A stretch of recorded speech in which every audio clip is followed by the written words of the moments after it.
Hello students, welcome back to online classes. I am your social study faculty Anu Sharma. आज हम chapter number 6 पढ़ेंगे, the plateau reason. Plateau का मतलब होता है पठार और रीजन का मतलब होता है क्षेत्र। यानी इस चैप्टर का नाम क्या है? पठारीय क्षेत्र। ठीक है, सबसे पहले हम बात करते हैं कि प्लेट्यू होता क्या है। Plateau is an area of flat land that is higher than the land around it.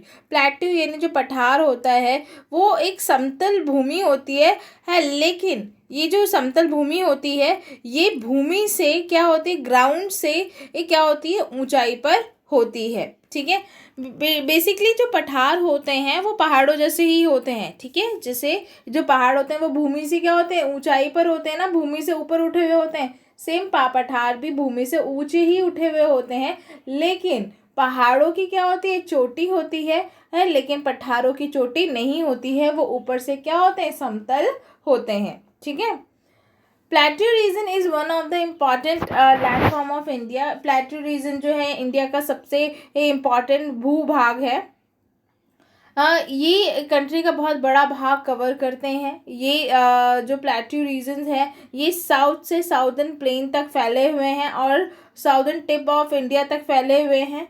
बहुत सारे प्लेट्यू रीजन्स हैं हमारे देश में, जैसे अरावली रेंज जो कि नॉर्थ से वेस्ट में है, फिर राजमहल हिल जो कि नॉर्थ से ईस्ट में है, ईस्टर्न घाट जो कि ईस्ट में है, वेस्टर्न घाट जो कि वेस्ट में है। ये सारे के सारे क्या हैं, ये प्लेट्यू रीजन बताते हैं। ठीक है, ये आपको मैप दिया हुआ है ना, इस मैप में सारे प्लेट्यू रीजन्स के बारे में बताया हुआ है। आगे बढ़ते हैं हम। जो ये प्लेट्यू रीजन है वो किन किन स्टेट्स में आते हैं, वो Madhya Pradesh, Chhattisgarh, Gujarat, Maharashtra, Jharkhand, Orissa, Andhra Pradesh, Telangana, Karnataka, Tamil Nadu and eastern part of Kerala, इन जगहों पर प्लेट्यू रीजन मिलते हैं। अब part of the plateau region, जो प्लेट्यू रीजन का जो भाग है वो कहाँ है? The river Narmada divides the plateau region into two parts. कह रहे कि जो नर्मदा नदी है वो क्या करती है, प्लेट्यू रीजन को दो बराबर भागों में बांटती है। यहाँ पर जो मैप है वो सही से दिख नहीं रहा, नहीं तो मैं बताती।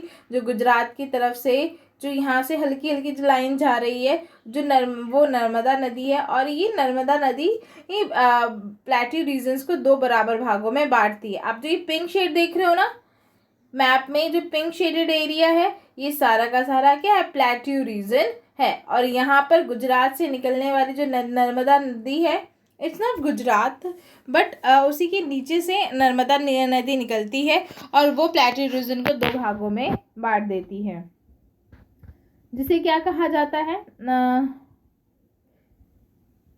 जिसे दो भागों में बांट देती है। पहले भाग को सेंट्रल हाईलैंड नॉर्थ कहा जाता है और दूसरे को साउदर्न या दक्कन प्लेट्यू कहा जाता है, जो कि साउथ में है। ठीक है, अब हम बात करते हैं, नेक्स्ट टॉपिक है आपका सेंट्रल हाईलैंड जो कि नॉर्थ में है। ठीक है, इसे नॉर्दर्न ईस्टर्न प्लेट्यू भी कहा जाता है। This plateau consist three main type part.